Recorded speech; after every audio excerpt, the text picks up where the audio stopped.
숭정제 1611에서 1644 중국 명의 16대이자 마지막 황제로서 묘인 사종, 의종 등으로도 불린다. 즉위 초기에는 전횡을 부리던 환관 위충현의 세력을 제거하고 정치를 개혁하였으나 중기 이후에는 다시 환관들을 중용하여 당쟁이 격화되었다.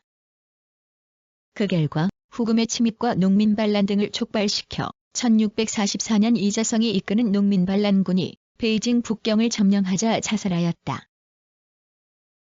중국 명의 16대 황제이자 마지막 황제이다. 이름은 줄검이며 묘호는 청에서는 회종이라고 했으며 명의 유신들이 세운 남명에서는 사종이라고 했다가 뒤에 의종으로 바꾸었다. 중국에서는 사종이라는 묘호가 일반적으로 쓰인다. 숭정이라는 연호를 사용하여 숭정제라고 불리며 시호는 청에서는 장렬민왕제, 남명에서는 소천역 도강명각검 규문분무도님 무효열 황제라고 했다. 1611년 2월 6일 명의 14대 황제인 태창제의 5째 아들로 태어났으며 15대 황제인 천계제의 동생이다. 1622년 신왕에 봉해졌고 1627년 8월 천계제가 후손이 없이 죽자 그의 유언에 따라 황위에 올랐다. 그는 즉위 후에 천계제의 총의를 믿고 전횡을 부리던 환관 위충현의 세력을 제거하여 국정개혁을 단행하였다. 숭정제는 위충현을 평양 봉양으로 유배하고 엄당의 여간을 조사하도록 명하였다. 천계 연간의 황제의 버금가는 권세를 행사하던 위충현은 자살하였고 그의 일당 260여 명이 처형되거나 유배되었다. 그리고 농정의 밝은 서광계를 예부상서로 등용하고 위충현의 탄압을 받던 독림당 인사들을 사면하여 입각시켰다. 원숭헌을 병부상서이자 우부도사로 기용하여 상방보검을 하사하며 요동수복의 임무를 맡겼다. 또한 예수회 선교사인 아담샬 등을 통하여 서구 문물을 받아들여 역법을 개정하고 서구식 무기의 개발을 추진하였다. 하지만 당시 명은 13대 황제인 만력제 이후 당쟁이 격화되어 심각한 혼란에 빠져 있었다. 후금의 침략으로 전비를 충당하기 위한 농민들의 부담이 날로 커지고 있었으며 1628년 이후 연이어 발생한 심각한 가뭄과 쇠로 농민들의 반란이 빈발하였다. 농민들은 부호들의 식량을 탈취하고 관리들과 충돌하면서 폭동을 일으켰으며 점차 명왕조의 반기를 드러내기 시작하였다. 명조정은 재정난을 타개하기 위해 전국의 역참을 폐지하였는데 갑자기 생계를 잃은 역졸들과 식량을 지급받지 못한 군인들이 농민반란에 가담하여 그 규모가 더욱 커졌다. 숭정제는 홍승주, 조문조, 진기후, 노상승, 양사창, 웅문천 등을 잇따라 파견하여 반군을 토벌하려 했지만 성과를 거두지 못했다. 특히 산시에서 일어난 이자성의 농민군은 규율이 엄히 지키고 민생을 중시해 세력을 크게 넓혔다.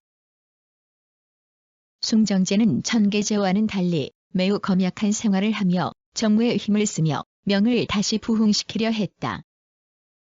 하지만 그는 의심이 많아 신하들을 잘 믿지 않을 뿐 아니라 성격도 너그럽지 못해 수많은 중신들을 죽음으로 내몰았다. 초기에는 독림당 인사들을 등용하였지만 이들을 견제하기 위해 엄당의 인사들을 다시 등용하여 당쟁의 격화를 가져왔다. 또한 즉위 초기에는 위충현을 제거하며 환관들을 정치에서 폐지했지만 중기 이후에는 다시 환관들을 직관으로 기용하는 모습을 나타냈다. 17년의 재위 기간 동안 17명의 상서를 처형하거나 유배시켰고 7명의 총독과 11명의 순모를 처형하여 정치의 불안정을 가져왔다. 특히 1630년에는 원숭환을 모반 혐의로 처형하여 산하이관 산해에서 후금을 막던 병사들의 이반을 가져와 명을 몰락의 길로 빠뜨렸다. 때문에 숭정제의 의심은 명의 멸망을 가져온 중요한 원인으로 거론되기도 한다. 1641년 이자성은 로양 낙양을 점령하고 만력제의 셋째 아들 보광주상순을 죽이고 그 재산을 모두 백성들에게 나누어 주었다.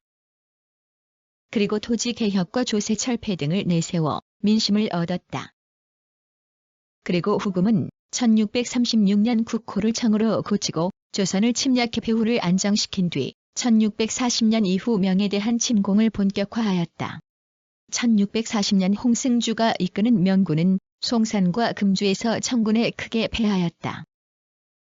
상황이 이에 이르자 숭정제는 양사창 등의 주장에 따라 청과 화의를 추진하여 내부의 반란을 우선 해결하려 했지만 강남의 사대부에 기반한 청의파 관료들은 만주족과의 화의에 격렬히 반대하였다.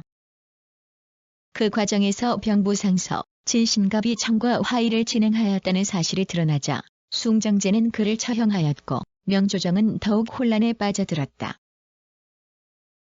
1644년 이자성은 시안사안에서 대순을 건국하고 황제가 되었다. 그리고 곧바로 베이징 북경을 목표로 하여 북벌을 시작하였다. 4월에 이르러 타통 대동이 함락되고 베이징 북경이 위협되는 상황에 이르렀다. 진현과 광시정 등이 난징 남경으로 천도할 것을 권했지만 숭정제는 이에 반대했다. 그리고 오삼계를 평서백으로 삼아 베이징 북경의 방위를 맡겼다. 하지만 신료들은 속속 반란군에 투항하였고 4월 21일에는 베이징 북경이 포위되었다.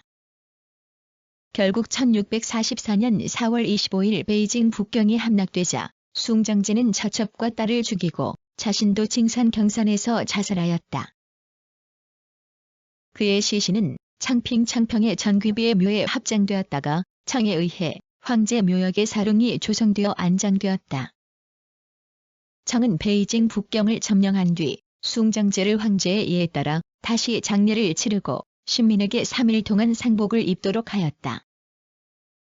그리고 장렬민 황제라는 시호를 내리고 묘를 회종이라고 하였다. 당시 청은 산하이관 산해관의 방위를 책임지던 오삼계의 투항으로 대순의 군대를 물리치고 베이징 북경으로 진입할 수 있었다. 숭정제에 대한 장례를 치러 자신들의 입관을 정당화하고 나아가 이자성을 역적으로 몰아토벌하려는 명분을 얻으려 한 것으로 여겨진다. 한편 명의 유신들은 난징 남경에서 황족인 주유승을 옹립하여 명의 부흥운동을 전개하였는데 이를 남명이라 한다. 남명의 황제인 홍광제는 숭정제에게 소천역 도강명각검 규문분무돈 임무효열 황제라는 시호를 내리고 묘를 사종이라 하였다가 의종으로 바꾸었다. 그리고 이대 황제인 육무제 때에는 묘를 위종으로 바꾸었다.